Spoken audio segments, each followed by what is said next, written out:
What I would like for it to start with is, does anyone have a question about the candidate's response to their party platform? You answered it beautifully. Great. Now, does anyone? Okay, Tom? I'd simply like to make a comment about our candidates. Around the United States, during this fall campaign, some of the campaigns have been some of the dirtiest on record in our history. Now, I want to compliment our candidates here for conducting their campaign in civil discourse, and I'd like to give them a big hand for it.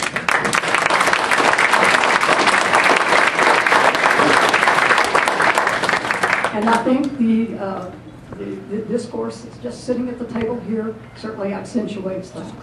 A question from someone in the audience, and please make it a question. We don't have a lot of time. No, I know my eyesight's not very good. However, does anybody have a question? Oh, there's a question back here. Jennifer Barrett, I believe. Sue, I'd like to ask the two running commissioners what they feel about Laytot Trail and continued support of the Laytot Trail. Okay, the two candidates for commissioners, the Laytot Trail and continued funding for the Laytot Trail. Who would like to go first? Commissioners. I can go first. Okay. Can you all hear me? I'm all in on the Laytot Trail. I think it's great. I think it should be funded if possible. It's a wonderful thing, and I think it's going to attract, for the future, it should be really a neat thing to do, even though I've never been on it. Well, I'm in favor of the Laytot Trail as well, although my opponent is on record as saying that he's not in favor of it earlier at the Economic Development Conference. I understood. That's what I understood. And it's not funded by tax dollars, it's funded by private dollars that go through the county but are not from county tax money. So it's being paid for by voluntary funds administered by the county. I think it's an excellent economic development strategy and helps connect all the way from Pullman down to Kendrick and Julie Adams. Excellent. Thank you very much, both of you. Any other questions? Oh, I'm so sorry. Well, there is, but no, this was not asked to a specific candidate, so there is no rejoinder. Oh, Tom, are you going to ask a question? I have a question. All right. For a legislative candidate. Here in Idaho, state legislators, by legislative action, have deeply indicated, and it's in terms of on one of the propositions, that Idaho teachers should be paid in accordance with their performance and through their evaluation of student scores. Could that same concept be utilized in terms of legislative pay, in terms of evaluation of their performance on job creation and economic development? Who would like to start? Okay. Ron? You know, Tom, that's a great question. What's good for the goose is good for the gander, I would say. I might also add that in terms of legislator pay, there isn't really a heck of a lot of it.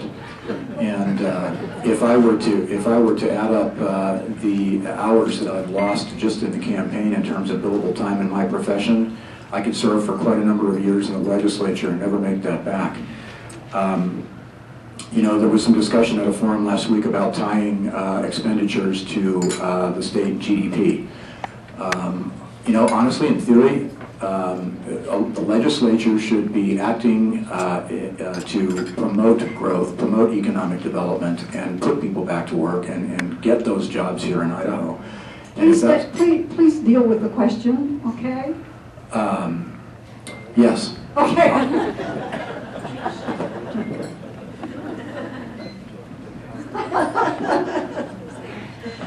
Well, would I be dealing with the question, Okay. would the question involve the pay for performance for teachers at all, or just legislators? Was the question just merit pay for legislators? Yes. Well, I think that Ken DeVries described it pretty accurately. The pay is small enough that if you happen to get a bad evaluation and lose some of that, it wouldn't probably affect you a great deal. But I do think the merit-based handling of legislators happens every 2 years, just as we're doing right now. Thank you. Next. Anybody? Paulette? Yes. I think that's a very good question. And, you know, in fact, I've actually committed, and I'm putting out a challenge for all legislators to commit their first year towards education. And that is one way to lead by example.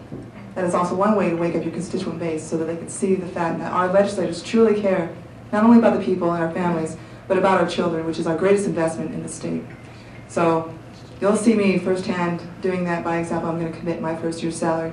And second year if I need to, if folks will agree upon it, but I'm putting that challenge out there. Thank you, Paulette. Anybody else? Cindy? Well, I was just going to say the same thing Shirley did, but she beat me to it. So you're right. It's an election every 2 years, and I do believe that each candidate has got to commit themselves and really jump in there. Mine will be about economic development, because without the economic development, we won't be able to fund education, and that is my biggest concern right now. Thank you, Cindy. Gresham? Yeah, I believe in keeping things simple as much as possible, so trying to link salaries with economic performance would be very challenging at the least. I believe that you guys are going to hold us accountable for how we manage the economy, especially this time around, and so I'm eager to have the opportunity to apply principles that I believe produce economic growth and prosperity and have been proven so in our history. Thank you. Dan? Thank you for the question, Tom. The linking pay for performance, it sounds like, as my opponent agrees, it's a difficult thing to do to motivate people. But think about our legislators in the State House now. I think they're currently pretty motivated to pass bills because that's what their perception is what gets things done. 400 bills passed this last year in the conservative Idaho legislature. And I think that's the perception of pay for performance. So it's very important what you count, what you think is important, and how you motivate people. And most people, I think, sitting before you here aren't going to be motivated by pay. I'm not sure teachers are motivated by pay either. And so the idea that we're going to get better performance by paying more, be careful. Okay. Just stay on question. Thank you. Okay, we have another question right here. Yes. I wanted to ask the commissioners, county commissioners, their position on the paramedic problem that has been in the paper quite a lot lately about getting paramedics and then they aren't. We fund them, the fire department funds them, and then they back Sure. down, they go someplace else. Sure, I think they know. Is this a question to both of them? Yes. Okay, there will be no rejoinder. Thank you for that question. I made a stable provision of paramedics in Lake County one of the planks in my platform, the other two being high-speed internet availability and accountable budgets of county government. Little did I know when I took what seemed like a reasonable idea to become a controversy. Primarily what's happening, as you've read in the paper, I think what I wanted to do was to bring the discussion forward because this is a controversial topic, as you have found, as I have found, and it needs to be discussed. There isn't a right answer, and I don't have a one-size-fits-all solution, but I want to keep talking to the stakeholders and to the citizens and try to solve this problem so that we have paramedics in the county when they're needed. So there's two problems, really. Problem number one is the paramedics themselves. Problem number two is what is the process by which you go about solving this problem? Because currently there's no overarching structure that looks at the emergency medical service within Latah County. Local units have some responsibility, city government has some responsibility, and the county has some responsibility. So it's the responsibility of the county to look after this problem. And in my view, there isn't currently a structure in place to do that. Richard.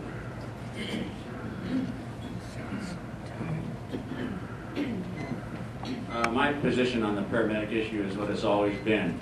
This is a question that the commissioners have to decide, not the candidates for commissioners. And my guess is that in the near future, because of how much has happened on this issue, the future board of commissioners will probably be taking this up at some time. At which point, I think it's important to get as much information from as many people as you can. Certainly the EMS personnel, EMT volunteers should be front and center on this, but anybody that needs a comment and has knowledge in this area should be, that advice should be sought out. The commissioners would need to conduct open public hearings. Then from that, hopefully we can come to discussion where some conclusions and some suggestions can be drawn. This idea of one person thinking they know best as everybody else, going in with guns blazing, shooting first, asking questions later, you can, I think Dr. Cook is, he may be retired from teaching, but he can still teach. He's given us a tutorial on what not to do. There's been a lot of upset.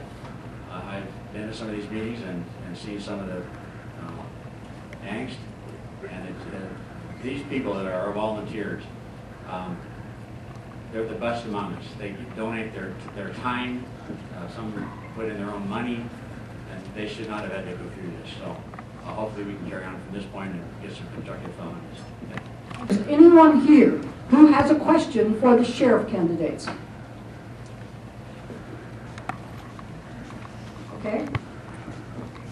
Keith, I think to start off, but I'd like to also have Wayne's response on this. Keith, I believe that one of the things you said during your campaign is that you think the sheriff should spend more time in uniform, actually out on patrol with the deputies in the outlying communities. So my question to you is, what percentage of your time do you think you'd be doing that as opposed to trying to handle all the very large administrative challenges within that position? Well, I realize that there's a lot of administrative challenges there, and I know that there's meetings and commissioners' meetings and everything else that the sheriff has to attend. But one of the biggest complaints that we get from the outlying areas of the county is they don't know what the sheriff looks like. They wouldn't know him if they met him. So I would propose that probably 30 to 40% of my time I could be in uniform, and I could actually go out, circulate through the county and meet people, go to public meetings outside of Moscow, the city council meetings, EMS meetings, that type of thing. And even if you have to do that part-time in the evenings, off-duty, that you're going to benefit as the sheriff, and the community is going to benefit from the knowledge that you're going to share.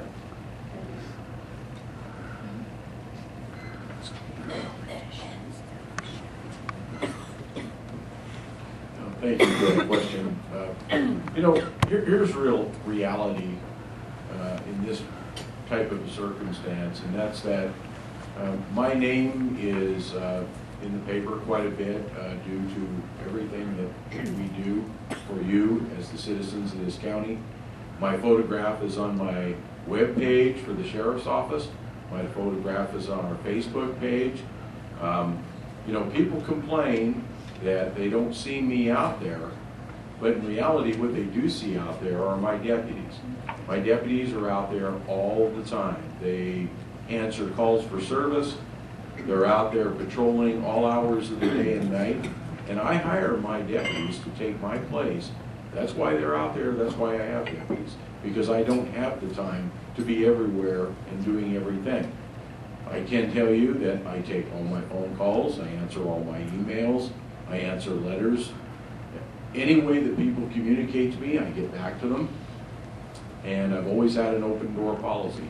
I know that there are several in here that have been in my office, and usually you can show up just spur of the moment, and I'll let you in just as quickly as I get off the phone or end my meeting or whatever the situation is that I have. So I think it's completely unrealistic, and I can say that from 4 years, or excuse me, from 8 years of being your sheriff, that the time to be out there 30 to 40% of the time, better hire somebody to run the office for you then, which I kind of think is what the whole idea is in electing you. Thank you. Thank you, Wayne. Okay, the question was to the legislator that dealt with the how do you strengthen the economy. Would you please answer in like a sentence or so? I know that brevity is not your long suit. However, I would appreciate it this time. We'll start with Dan. I'm sorry. Wake up. I was trying to think of the sentence.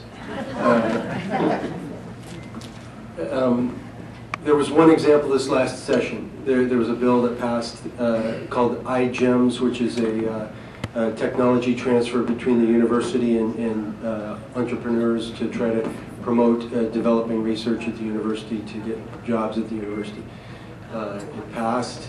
To me, it's a small move, but it was something the Democratic Caucus proposed 4 years ago, so I was all in favor. Thank you. Discussion. I had the opportunity to ask very much the same question of Dr. Schweitzer not too long ago. He affirmed what I've been saying for quite a while here, that government needs to play a very limited role and needs to allow for a level playing field and not be an activist in the economy. And the rules need to be clear and simple, regulations need to be clear and simple, tax structure clear, simple, and stable, and not oppressive, and we can't afford continually adding to regulations every year. The last building he built, the cost of the building went up $200,000 from the time he started it to the time he finished it because of added regulations, things like automatic lights that they eventually replaced because they were actually wasting electricity because of the automatic lighting that was mandated by regulation. Thank you. Ken. Well, I'll be brief. I agree with Gresham that the legislative body should stay out of the way of business. That means low regulations, low taxes. We need to attract the businesses to Idaho to create the jobs. It's the private sector that builds wealth, not the public sector. Shirley. Well, I want to commend the iGEMS program as well, and naturally being an educator, I think that's a big factor to get more high-paying jobs, to have a well-prepared workforce. But I'm going to say something just a little bit different. We do have many jobs in the public sector, and I think the state of Idaho could try to set a better example for how employees are treated and paid. And an example I might give is that in the most recent, since 2009, we've put language into the state code that reduces the amount of money school districts get to pay their teachers by $27 million. In addition to that, to deal with economic challenges, we've asked public employees to take unpaid furloughs, and they've done that. And I think in the session we just had, it was time maybe to start patching some of that up, and we should have done it. Instead, we did a $35 million tax cut. Thank you, Shirley. Paulette? Oh, this is a hard one. This is one of my strong points. I'll just say ditto to Dan and Shirley because they really answered that well. I think with University of Idaho making up 40% of our value added, it's very critical that we look into iGEM and expanding that because we want more professional jobs. On top of that, we have to look at vocational training because we have many great resources here throughout the state of Idaho, including forestry with our timber. We have agriculture, which we can expand upon, and start insourcing rather than importing our jobs over to China, which is what's currently happening. And so I'd like to see our jobs here in Idaho stay here in Idaho. Thank you. Okay, thank you. Sandy. I agree with just about all that's been said up here. We definitely need to add more value-added products. I've got two on the top of my head. One, let me tell you, is called chopsticks. Sounds kind of crazy, but the largest Asian population on this continent is in Vancouver.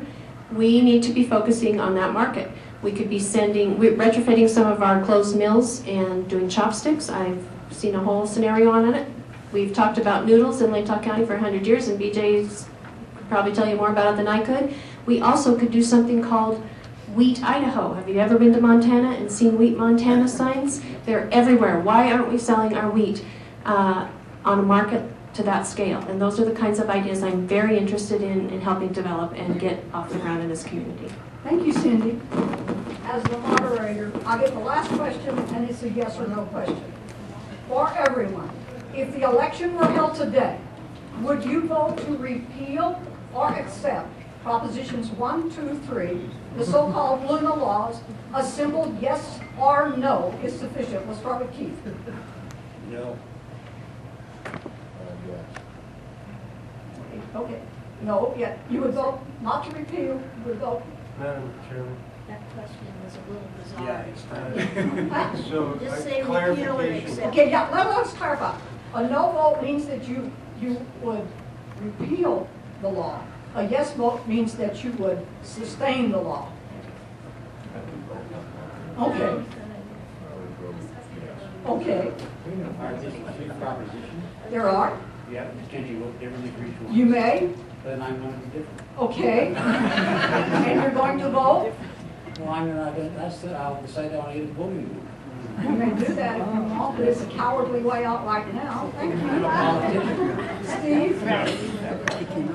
No, no, and no. No? I voted no and I will vote. Okay. Yes. Yes, yes. Three yeses, yes, yes, yes. Okay, Shirley? No times 3. Colette? Vote no on all three. Cindy? Yes on all three. Okay, thank you very much.